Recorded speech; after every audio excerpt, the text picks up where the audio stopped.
para mí me parece interesantísimo como que ese sesgo irracional de decir, creemos que nosotros somos libres y hacemos juicio y tomamos decisiones pues porque tenemos una educación, pero luego termina siendo lo que hace la persona que está al lado de ti.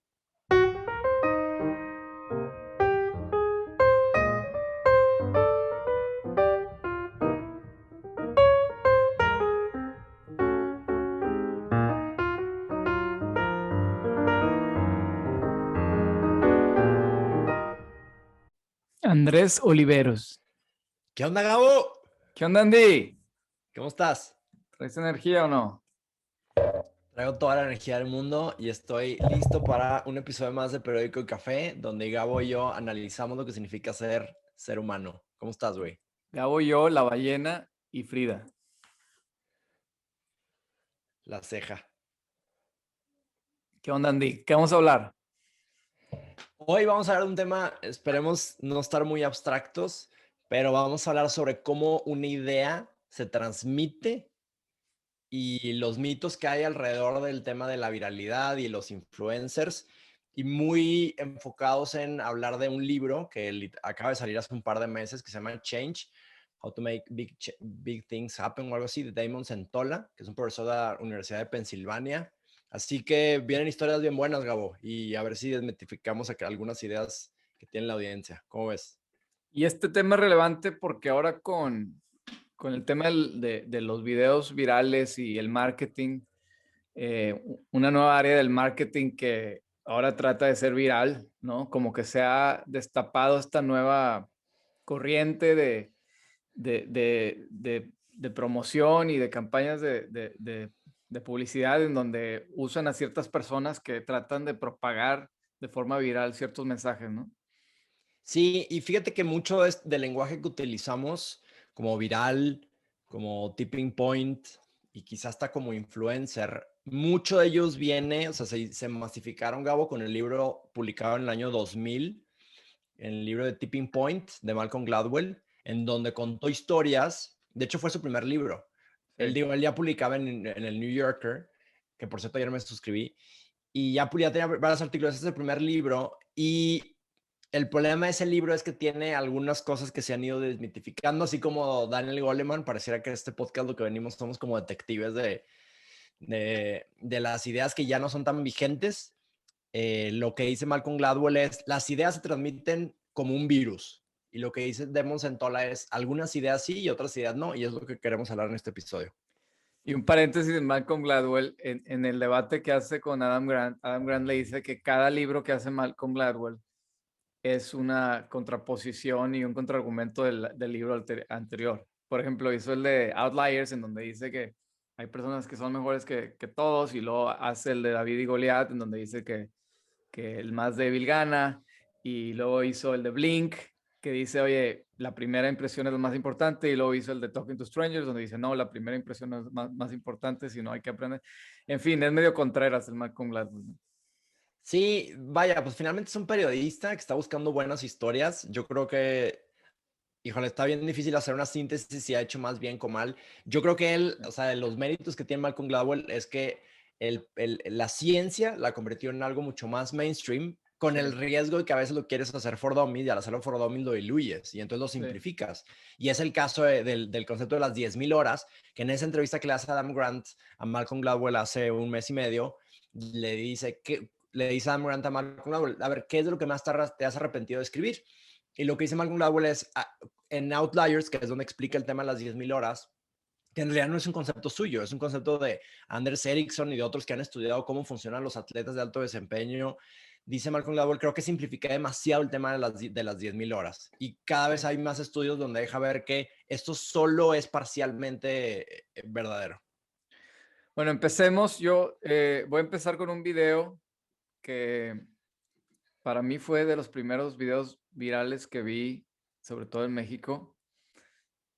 Share Sound.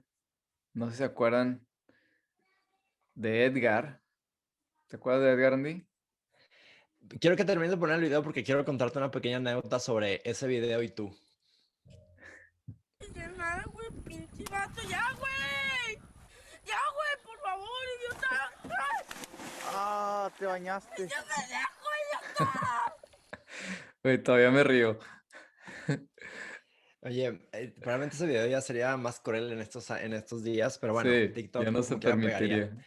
Sí, Oye, déjame, es que tengo la versión, o sea, creo que es un gran ejemplo, Gabo, el de cómo se transmitió la caída de Edgar, porque sí. creo que aplica con las dos, como que las dos tipos de ideas de las que habla Damon Centolla, que es el autor de este libro. A ver, vamos a hacer como que un resumen básico de lo que dice el libro y luego lo podemos ir desdejando. Lo que dice Damon Centolla es, Gladwell y muchos otros han insistido y nos hemos creído el mito de la viralidad y del influencer, que es cómo se transmite una idea. Una idea se transmite como un virus. Estamos Sí. en tiempos de pandemia y entonces casi como un firework, ¿no? O sea, como de una persona 10, de esas personas otras 10. Y dice Damon Centolla, los virus así se transmiten y especialmente ahora que estamos tan conectados.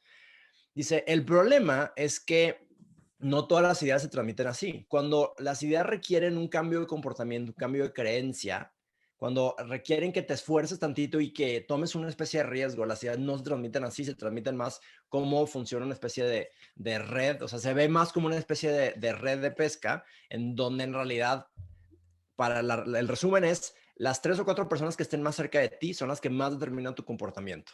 Y entonces voy a volver al tema de Edgar. Yo me acuerdo perfectamente, tú estabas en el Starbucks de la Plaza 401 en San Pedro y nos reunimos para estudiar. Digo, para los que no saben, Gabo y yo estudiamos la carrera juntos de Derecho y nos vimos ahí en ese Starbucks. Llegué y tú estabas viendo ese video y me dice, hay una cosa que necesito que veas. Y entonces me pusiste el video de Edgar Secay y probablemente lo pusiste 5 veces al mismo, o sea, una vez y otra vez y otra vez. Pero fíjate cómo, Gabo, está interesante que otra de las dos ideas están ahí en juego, porque ese video de alguna forma sí se hizo viral, como otra vez, como una idea sencilla, como un meme que se comparte ahora, pero en realidad las personas, o sea, ¿de quién lo recibí yo? Pues una de las personas que más cercanas eran a mí en ese entonces. Entonces están en juego un poquito las dos, no es nomás porque el video se hace viral, sino casi siempre terminas de alguna forma compartiendo viral cuando te llega de una de las personas que están más cerca de ti. Sí, y tal vez empezar con qué es lo que nos lleva a que algo agarre, ¿no? Que es el tipping point del que habla Malcolm Gladwell. ¿Qué es un tipping point? Entonces, un tipping point es cuando un cambio, una idea, un nuevo producto, Gabo, llega a una masa crítica de personas y eso lo que detona es que el crecimiento de esa, o sea, la adopción de esa idea, de ese cambio, de esa norma, de repente se haga casi exponencial.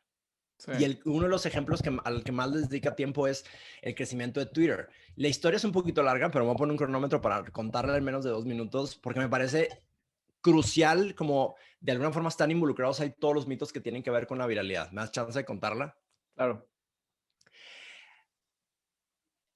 En marzo del 2009, Oprah Winfrey hizo su primer tweet. Febrero, marzo del 2009 hizo su primer tweet. Y eso pareciera ser, dice la narrativa, fue lo que detonó el growth de Twitter. Y Sí, me ha que tocado llegó mucha gente. de 1 millón a 25 millones porque lo usó Oprah, ¿no? Y entonces me he topado con gente que dice, híjole, es que yo quiero que esta marca de ropa mía mexicana o el Chicharito le dé retweet porque eso es lo que va a hacer que mi marca despegue. Y lo que dice Damon Centolla está equivocado y ahí les va por qué. Si tú ves los números de Twitter, cuando Oprah hizo su primer tweet, Twitter ya estaba creciendo de forma exponencial. Y entonces lo que va demostrando Damon Centolla es que los influencers a los que a veces se les tiene demasiada fe, no van a publicar algo hasta que no haya ya un movimiento, o sea, hasta que no haya ya una adopción grande de un grupo de personas. El influencer lo que termina haciendo es, como termina haciéndolo un poquito más masivo, pero ese crecimiento ya estaba. Es decir, un influencer no se va a atrever a publicar algo que no está probado. Y entonces eso de alguna forma es como que el primer Sí. insight. El crecimiento de Twitter empieza lento, me parece en el 2006, en el 2000, y luego lo llevan a South by Southwest, y ahí empieza a crecer un poco más, luego hay un terremoto en San Francisco y la gente lo empieza a utilizar. Y resulta que, de nuevo, si tú ves como el mapa de cómo fue creciendo Twitter, pues empieza en Silicon Valley, ¿no? Y luego empieza a llegar a las distintas zonas, a las distintas ciudades que están cerca de Silicon Valley. Y luego resulta que había un pueblo rural cerca de San Francisco y lo que decían las personas, o sea, si tú ves ese mapa y dices, bueno, lo que sigue es que Twitter llegue y se convierta en una masa crítica en ese pueblo rural. Y no, lo que pasó, algo completamente inesperado, fue que la siguiente ciudad en donde se convirtió en una masa crítica fue en Cambridge, Massachusetts.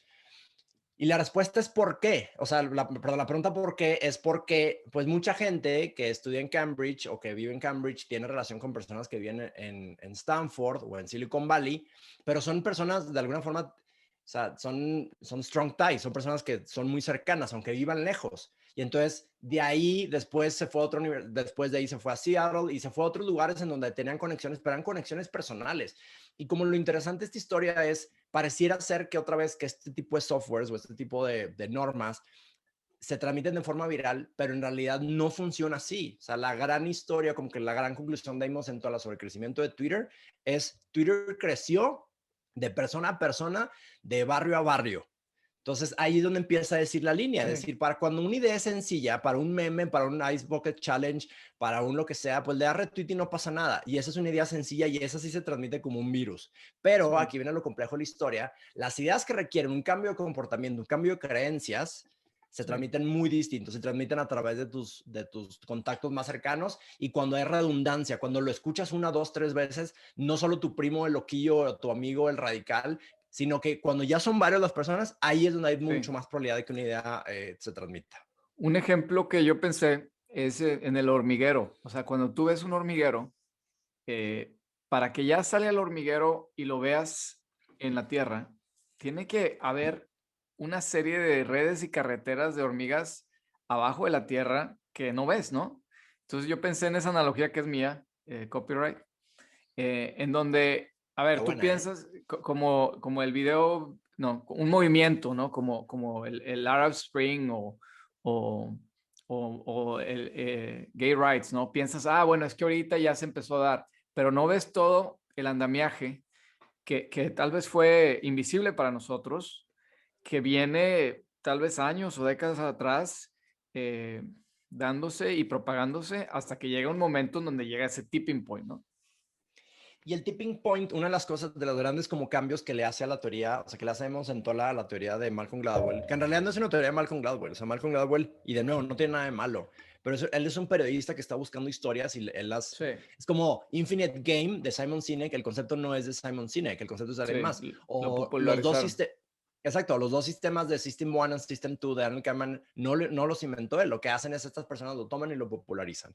La gran conclusión de Damon Centola, que tiene 20 años estudiando cómo funcionan las redes, es que hizo una serie de experimentos y él dijo que, o sea, comprobó en su laboratorio de comportamiento que el porcentaje de personas que se requiere para lograr un tipping point es del 25%. Si hay una minoría de menos del 25% intentando hacer un cambio, pareciera, como dices tú, Gabo, son esas hormigas que están debajo de la tierra que no ves. Hasta que no logras romper la barrera del 25%, es donde ya se empieza a hacer Sí, de alguna forma el crecimiento se vuelve mucho más rápido.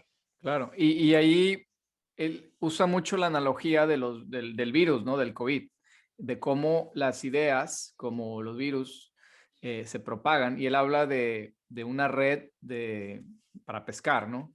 Que tiene pues diferentes conexiones, ¿no? Y se va haciendo más grande y más grande y más grande. Sí, y ahí es donde, o sea, dice, o sea, a veces el problema de los influencers es que si simplemente, vaya, si tú quieres que una idea la gente la conozca, quizá un influencer puede ser una buena idea, porque la gente va a conocer la idea. Pero el problema es que si demasiada gente conoce una idea, pero no la adopta, luego tiene un efecto en contra. Y el autor cita el caso de Google Plus, que Google Plus allá en el 2013, 2012, todo el mundo sabía que existía, pero también todo el mundo sabía que las otras personas no lo estaban utilizando. Entonces Sí. se quema, porque de alguna forma, pues el entrarte una idea, pero si ves que nadie lo está adoptando, entonces dices, pues yo tampoco lo voy a adoptar. Si al revés, la idea poco a poco va creciendo y ahorita nos metemos a como que las tres analogías que hace de Shotgun, Silver Bullet y Snowball, que me parecieron increíbles. Si no ves que las personas cerca de ti, o sea, si todos saben que una idea ahí está, pero si tú sabes que nadie está utilizando esa idea, es bien difícil que lo utilices. Y el Black Lives Matter es un gran ejemplo de eso. El Black Lives Matter empezó en el 2014 Y por mucho tiempo, pues fue una cosa muy, que solo lo utilizaba una población en Estados Unidos. Pero después de estar creciendo por 6 años y estar poco a poco acumulando historias, acumulando pues esta conciencia, cuando sucede lo de, ¿cómo se llama este chavo? El falleció en el 2020. George Floyd. George Floyd, pues ahora sí, de alguna forma se dio ese tipping point y ahora muchas Sí. personas que no son afroamericanos y que no de alguna forma, que son privilegiados y hasta los republicanos y todo el mundo empezó a utilizar ya el hashtag del Black Lives Matter, pero Claro. después de 6 años de que estuviera poco a poco brewing ese Claro. movimiento. Y ese es un excelente ejemplo, porque yo me acuerdo cuando empezó Black Lives Matter, era medio controversial decirlo. Ahora todas las instituciones lo dicen, pero hace tan solo 3, 4 años poner tu hashtag Black Lives Matter era controversial y no era mainstream. Ahorita ya en nuestra vida, o sea, lo vimos ya que es un tema mainstream hasta el punto que si las empresas, las instituciones no ponen hashtag Black Lives Matter, tienen que luego pedir disculpas. Oye, vamos a ver, estaba pensando en algún ejemplo que podríamos utilizar, algún ejemplo mexicano, y creo que el tema como los candidatos independientes puede ser una buena, como que un buen experimento para poner en práctica esto. O sea, esta Sí. diferencia entre el contagio simple, otra vez que es una idea muy fácil, muy intuitiva, muy familiar, que sí le das share, le das retweet, le das like, y ahí va, pues eso, quizá productos que cuesten poco, darle un share, darle un like, y la diferencia entre las ideas complejas, en donde requiere un tema emocional, requiere un riesgo social, y por ejemplo el tema de gay rights, como tú decías, Gabo, pues o sea, en el 2013 que empezó esta campaña, me parece en Facebook, pues la gente, o sea, para poner el logo de igual en tu profile picture, o sea, el estudio que se ha hecho es, pues, implicaba un cierto riesgo, porque no es lo mismo en el 2013 que ahorita en el 2021, la concepción que tenemos como de Black Lives Matter, como el tema de la equidad de matrimonio, y depende de nuevo mucho que no todas las ideas se transmiten iguales. Entonces, pensando en el ejemplo de los candidatos independientes, que requiere un voto tuyo, porque tú le puedes dar like a lo que sea, y ya pasó hace, no sé, los que nos tocó en Nuevo León el tema del Bronco y después con Miguel Treviño, pues no solo darle like, es de votar por una persona. Y me parece interesante y casi hasta podría apostar que las personas que votaron por un candidato independiente estaban muy influenciadas por las 4 o 5 personas que estaban más cerca de ellos, más que por todas las campañas que estaban Claro. haciendo. Se me hace súper ejemplo porque si te acuerdas cuando empezaron los temas de candidatos independientes, fue cuando Castañeda se lanzó, él fue el primer candidato independiente, me acuerdo. Castañeda, Mm, Jorge Castañeda Jorge se fue, Castañeda. sí, trató de poner su candidatura, no lo dejaron, se fue hasta la Suprema Corte, no lo dejaron, y luego se No me fue acuerdo. ante la Corte Interamericana de Derechos Humanos y puso ahí un reclamo. Si quiere, y si quieres, hizo un precedente para la candidatura independiente. Al final no lo dejaron lanzarse la primera vez, luego ya lo dejaron. Y en ese entonces era muy controversial, o sea, eran los partidos los que ponían sus candidatos y poner un candidato independiente que no fuera de partidos hasta al principio se burlaban de él, ¿no? Y luego vimos cómo eso culminó, o no ha culminado, pero llegó a que el Bronco fuera el primer candidato independiente y luego gobernador independiente de Nuevo León. Y como tú dices, o sea, mucho tuvo que ver con esa aceptación, donde cuando se lanzó Castañeda era algo medio un chiste, Sí, medio, no, no, fringe, algo así muy, sí, muy claro. muy outlier, hasta cuando fue Jaime Rodríguez que lo apoyó Elizondo, y Elizondo, yo creo que Fernando Elizondo tuvo un rol de ser como tu contacto, la persona que la gente confiaba en él, y dijeron, ah, bueno, pues si Fernando Elizondo está ahí, pues entonces sí lo puedo apoyar, ¿no? Entonces, y ahora donde ya estamos en una contienda, por ejemplo, en Nuevo León, de gobernadores, en donde ya ni siquiera ponemos atención de qué partidos son. O sea, la verdad es que ya casi se está volviendo algo medio irrelevante, que es un tema en sí para otro podcast, pero ya como con este fenómeno de influencers y de redes sociales, se está volviendo medio irrelevante el partido político y se vuelve más relevante qué tanta penetración tienen los candidatos sobre la gente a través de las redes sociales. A mí me parece súper interesante, Gabo, y quizás está muy, muy ñoño este episodio, pero me parece súper relevante el tema de cómo tiene mucho más relevancia lo que hagan las personas que están más cerca de nosotros que la información que recibimos. Y va de un tema también de sesgos, que decimos, somos muy racionales, ¿no? Eh, Damon Centola cita un experimento que hicieron en Princeton, en donde cambiaron unas reglas de admisión para hacerlo mucho más inclusivo. Y le preguntaron a la gente, hicieron una encuesta, y entonces lo que decía la gente es, toda la gente aceptó, o sea, la mayoría de la gente aceptó, pero cuando le preguntaban a las personas, ¿por qué tomaste esa decisión? La gente decía, lo hice pues porque valoré toda la información, ¿no? O sea, como tomé la decisión, pues porque creí que es la mejor decisión. Pero luego les preguntaban, ¿por qué crees que tus padres tomaron la decisión? Y lo que decían es, pues yo creo que ellos lo hicieron por influencia social, como para quedar bien. Y entonces hay un sesgo ahí bien cañón en donde todos creemos que somos súper racionales, pero luego terminamos haciendo lo que hace la persona que está a un lado. Y ahí es donde entra el tema como de Shotgun, Silver Bullet y Snowball. Damon Centola tiene 10 años haciendo experimentos para ver cuál de esas tres estrategias funcionan más. Ya les pongo el caso y quiero cerrar con un tema de qué podrías hacer tú si quisieras hacer que más gente compre paneles solares. Hacia eso quiero llegar. ¿Cómo son estas tres estrategias de cambio? La estrategia número uno es, él le llama shotgun. Entonces él dice, si yo quisiera que una idea se propague y yo tengo $10, shotgun lo que implica es le doy $1 a cada una de las 10 personas y de alguna forma hope for the best de que esas 10 personas logren poco a poco pues influenciar a otra. Esa es una estrategia, ¿ok? La segunda estrategia es la Silver Bullet, que es decir, los $10 se los doy a un influencer porque de alguna forma voy a apostarle que él tiene tantos contactos que él va a lograr que la idea funcione y se propague. Como Oprah, Y por de nuevo ejemplo, dice como Damon Twitter, como Centola. Oprah. Exacto, exactamente. Pues finalmente sí, como un influencer como lo reconocemos el día de hoy. Y lo que dice Damon Centola es la estrategia que más ha funcionado, es la estrategia número 3 que él llama Snowball Strategy. Y Snowball Strategy lo que significa es más bien reparte ese dinero en personas que ya están cerca entre ellos. Y entonces lo que vas a hacer es que poco a poco va a empezar a ver como que un refuerzo social de que lo empiezan a escuchar muchas veces y eso poco a poco va a empezar a generar ese esfuerzo. Y entonces, al ejemplo de los paneles solares, lo que mejor ha funcionado para que grupos grandes de personas utilicen más paneles solares no es dándoles información, no es apelando a las emociones, es invirtiendo en pequeños barrios en donde poco a poco puedan ver los vecinos, si sus vecinos están poniendo paneles solares, esa es la mejor predicción de si alguien va a poner paneles solares. De nuevo, para mí me parece interesantísimo como que ese sesgo irracional de decir, creemos que nosotros somos libres y hacemos juicio y tomamos decisiones pues porque tenemos una educación, pero luego termina haciendo lo que hace la persona que está al lado de ti.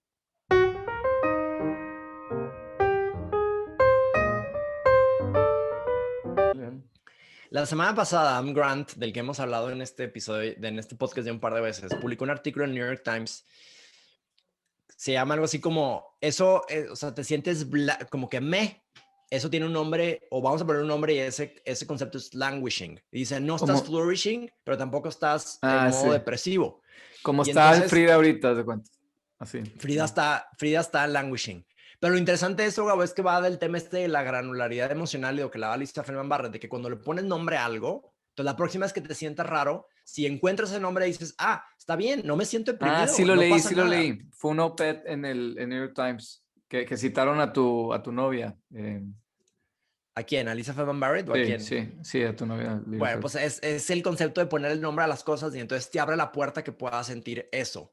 Y luego se empezó a ver una discusión donde Austin Kleon, el de Still Like an Artist, le contestó diciendo, no, es que estamos dormant. Pero está bien, esa discusión me parece interesante porque es justo un ejemplo de cómo le podemos poner nombre a sentimientos que son construcciones sociales, pero ya que tienes esa palabra, ahora voy a Frida y le digo, Frida, porque estás languishing. No me contesta, o sea, mute, no le interesa interactuar con nosotros. Échenle ganas, güey. Ni siquiera hablas bien español. Sí. Chingón, sí, Gabo. yo tengo mis propias palabras acá, güey. Con Cristi y con mis niños. Por ejemplo, cuando decimos vamos a chilaxear, pues significa tirarte significa como tirarte en el sillón, güey. Ver tele, o el término Netflix and chill, güey. Ese es, pues, o sea, No lo tengo que ni explicar, güey, pero trae todo un contorno. Y alguien me decía, güey, que los stickers, güey, los stickers son nuestros nuevos como manera de identificar sentimientos, güey. O sea, hay unos stickers que son grandiosos, cabrón. O sea, digo, ahí tienes varios ejemplos, güey, pero hay cosas que no puedes decir con palabras, que las tienes que decir con stickers. Y me decía alguien, me decía, es como el alfabeto mandarín, son como stickers, güey, no son letras. Alguien me lo trató de explicar así, o sea, no tienes caracteres que forman palabras, sino tienes palabras que vienen de cada carácter. Y me dices que es como un sticker. Eso es que estaba encontrando un sticker, no se ve bien, que dice qué incómodo. Sí. Se ve bien. Pero sí está cañón y sí deja ver esa, pues es parte como de esa granularidad emocional. A ver, y el concepto este languishing, Gabo, creo que despegó tanto porque citan el concepto de los Simpsons, que literal inventaron ese sentimiento, güey.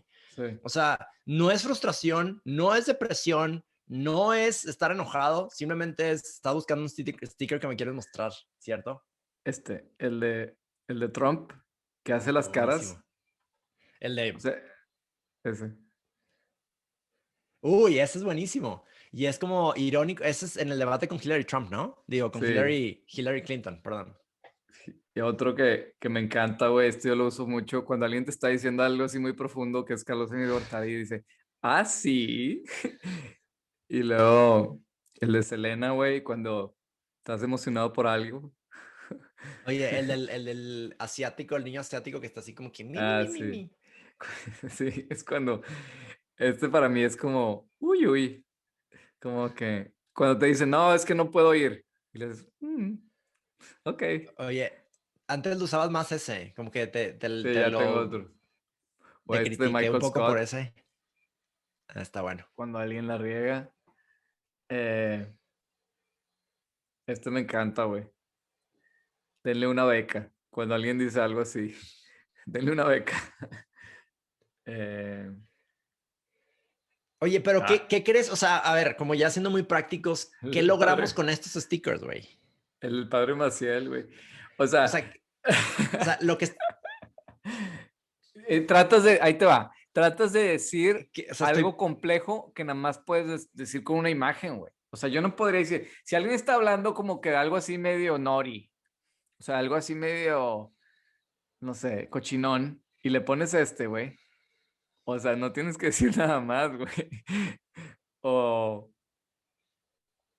lo usan mucho, el de cuando ya confirmas y que vas a una fiesta, dices, no se diga más. Y está una chava así, no se diga más. O el cabrón, oye, espérate. Que te dicen algo así medio fuerte, güey.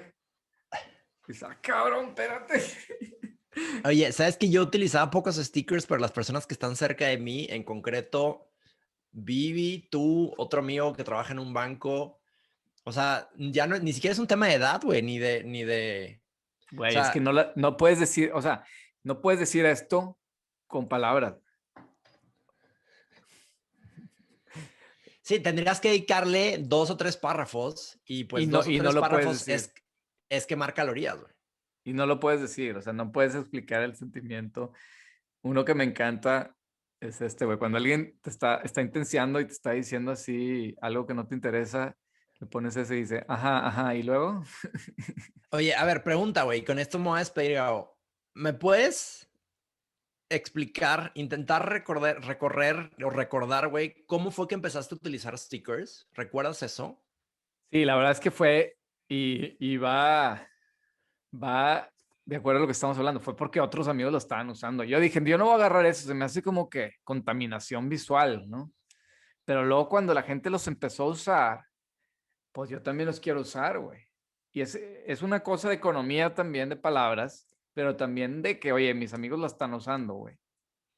Es que, ¿sabes que me parece súper interesante porque, de nuevo, en mi mundo social, las 10, 15 personas más cerca que tengo, la mitad las utilizan y la otra mitad no, güey. Sí, O sea, y la mitad que no las utiliza son mis socios, por ejemplo, que no sí. utilizan stickers. Y entonces siento que yo no he terminado, o sea, para mí no había un tipping point de verdad empezar a utilizar eso.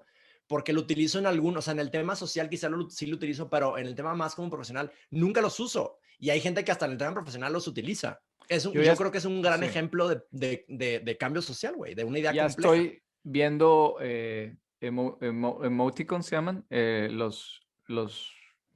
Ajá, emoticons, así, ajá. emoticons en trabajo, güey. O sea, yo ya veo clientes que te responden así por email.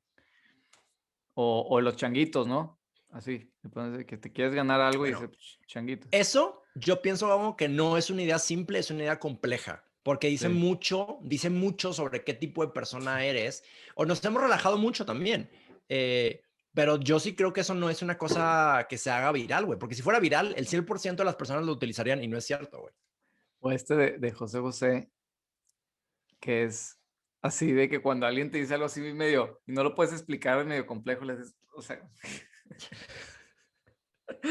O esta, güey, la cara de Shrek, o sea, no sé, ¿quién fue el que hizo tal cosa? O sea, una vez yo le dije a mi hermana de que le puse Mr. Bean, de que quién cumple años, y sale Mr. Bean así.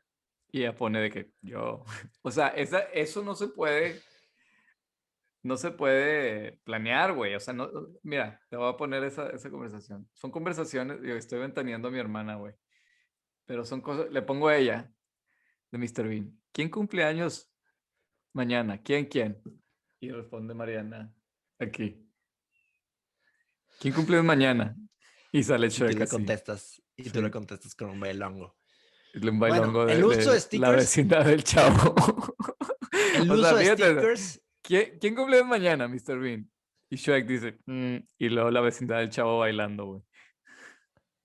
El uso de stickers no es una idea que se transmite de forma viral, se transmite No. por tus contactos más cercanos. Punto, güey. Y punto. Y yo diría que no hay forma de tú transmitir eso. Esa interacción con mi hermana de que, oye, ¿quién cumple mañana, Mr. Bean? Y luego ya contesta con Shrek, de que yo. Y luego la vecindad del chavo bailando, güey.